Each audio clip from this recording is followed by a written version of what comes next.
Vamos para as informações. É o seguinte, galera, nessa manhã, muitos vídeos viralizaram aí nas redes sociais. Se eu não me engano, foi o Wesley Ramon que gravou. Um abraço, inclusive, para o Wesley Ramon, que está fazendo um trabalho sensacional na cobertura do Flamengo.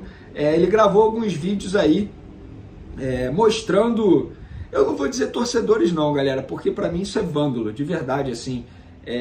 Pichando o muro da porta do CT Ninho do Urubu, sabe? Muro esse que o Flamengo acabou de reformar, o Flamengo acabou de gastar uma grana absurda para deixar a entrada do CT mais bonito. E aí, assim, repito, galera, eu acho que protesto nunca é demais, mas dentro do limite. Você ir lá na porta do CT, você levar faixa, fazer protestos, digamos assim, diferentes, algo que possa chamar a atenção do público e ao mesmo tempo fazer aquele protesto. Por exemplo, recentemente a torcida do Santos fez um protesto bacana demais. Eles montaram um time lá, fora do CT do Santos, falou, se a gente jogar contra vocês, a gente ganha vocês. É uma forma de protestar dentro do limite. Eu não sou contra protesto. Eu sou contra você vandalizar. Ainda mais um CT, Ninho do Urubu. O que vai mudar? Vocês acham o quê? Que os jogadores vão jogar mais porque a torcida pichou o muro inteiro do CT Ninho do Urubu? É óbvio que não, gente. É óbvio que não. Leva uma faixa, algo diferente, algo que chame a atenção, que viralize nas redes sociais. Desse jeito, sabe? Eu sou contra esse tipo de protesto, mas teve. E como teve, a gente tem que relatar aqui. Eu não vou colocar as imagens, porque eu tenho medo de perder a monetização do YouTube. Mas enfim, é isso que aconteceu. Antes mesmo do treino começar, o São Paulo comandou um treino nessa manhã de sábado, preparando o time para pegar o São Paulo, e ele não esboçou nenhum time titular, conforme ele vem fazendo. Inclusive, isso é algo que chama muita atenção internamente, porque muitos jogadores não gostam disso, de saber que vão jogar apenas na preleção. Enfim, é uma metodologia de trabalho do Sampaoli. Quando ele foi contratado, todo mundo sabia que ele era assim. Todo mundo. Ele não repete time titular, ele não esboça time titular, é muito difícil ele fazer isso. Então, é o pacote Sampaoli. Todo mundo que contratou o pacote Sampaoli sabia que ele é assim e ele não vai mudar. E por falar nisso, na forma de agir no dia a dia, hoje eu estava conversando com uma pessoa da diretoria do Flamengo sobre uma possível proposta por Wesley, e eu vou ler aqui exatamente o que essa pessoa disse. Acho que foi apenas sondagem, e o Flamengo não irá vender ninguém até o final do ano, só com o pagamento da multa ou ter alguém no mercado para reposição à altura ou melhor. O foco é conquistar de qualquer jeito a Copa do Brasil e tentar também o Campeonato Brasileiro. Foi apenas sondagens via empresários. Isso sobre a possível proposta pelo lateral direito Wesley. Por que eu estou falando isso? Eu confesso, gente, eu não sei se algum jornalista publicou que teve proposta, eu não sei. Eu estou falando isso porque muita gente está me perguntando no WhatsApp, inbox do Instagram, Twitter, me marcando, me perguntando sobre isso. E eu estou trazendo aqui para vocês aquilo que eu apurei junto a uma pessoa da diretoria do Flamengo.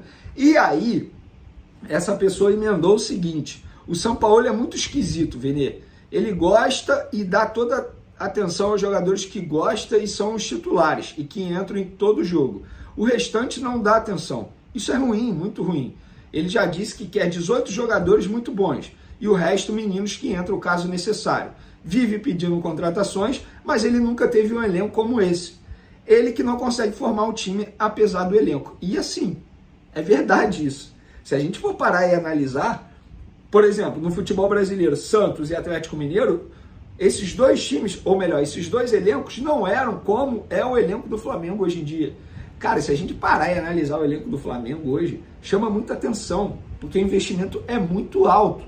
E vale ressaltar, Alan, contratado no meio desse ano, e Luiz Araújo, também contratado no meio desse ano, foram dois jogadores pedidos pelo técnico Sampaoli. Ele pediu.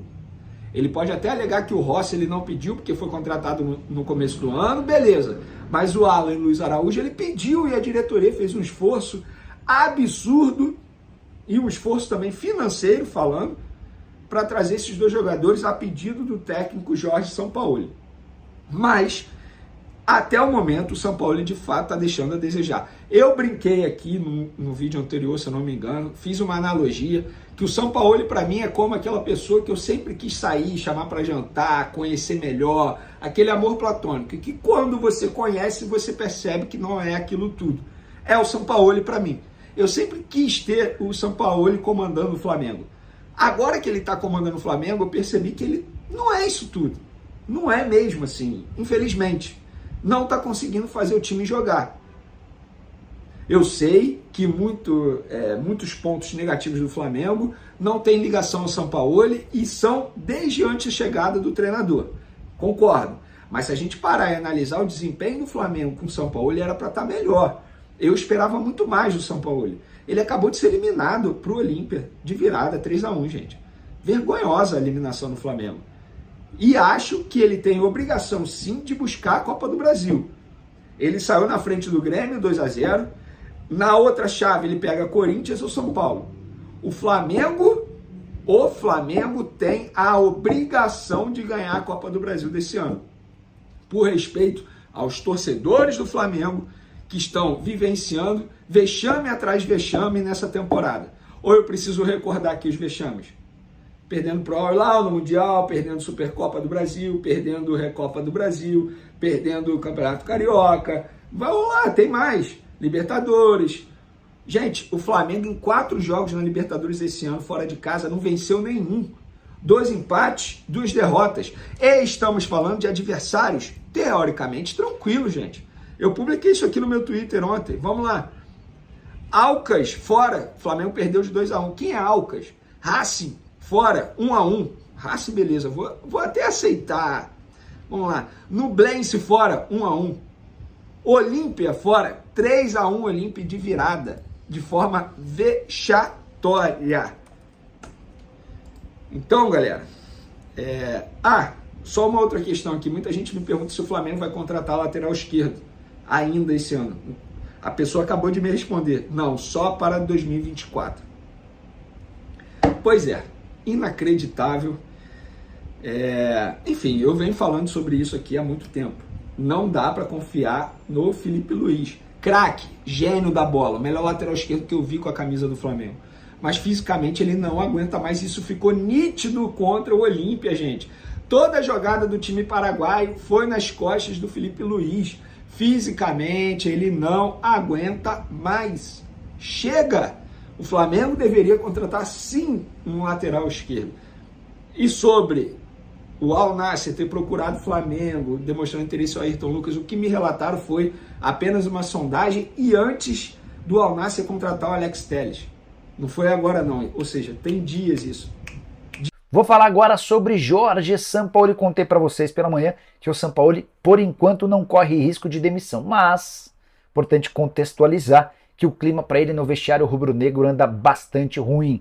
De acordo com Eric Faria, repórter da TV Globo e setorista do Flamengo, mais da metade do elenco hoje já não gosta do Sampaoli. Existem ainda alguns líderes do elenco que entendem que o trabalho dele é bom, especialmente em treinos. O cara de muito repertório, que consegue explorar e extrair o melhor dos atletas. Mas a condição de dia a dia, de trabalho com pessoas, a forma como ele se relaciona com os jogadores, com outros funcionários, é a pior possível. Além da questão com Pedro, que se tornou um inimigo declarado, tem vários outros atletas que não gostam dele. A gente pode citar o caso do Pablo, Varela, Rodrigo Caio, mas tem também jogadores importantes do atual elenco que entendem que os métodos de trabalho, a relação pessoal do Jorge Sampaoli estão muito distantes do ideal. Diante desse cenário, existe a especulação de que o Sampaoli cai. Posso garantir para vocês, minha fonte assegurou, consultei ela antes de gravar esse vídeo, que ele não cai antes do confronto contra o Grêmio na próxima quarta-feira.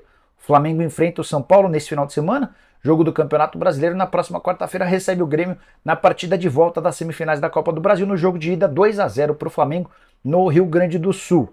A menos que o Flamengo seja eliminado pelo Grêmio, seria uma enorme reviravolta. A tendência é que o Sampaoli tenha o direito de disputar a final da Copa do Brasil. Só uma lembrança importante. A opção por escolher o Sampaoli foi do presidente Rodolfo Landim, e só o Landim poderia definir pela saída do treinador argentino.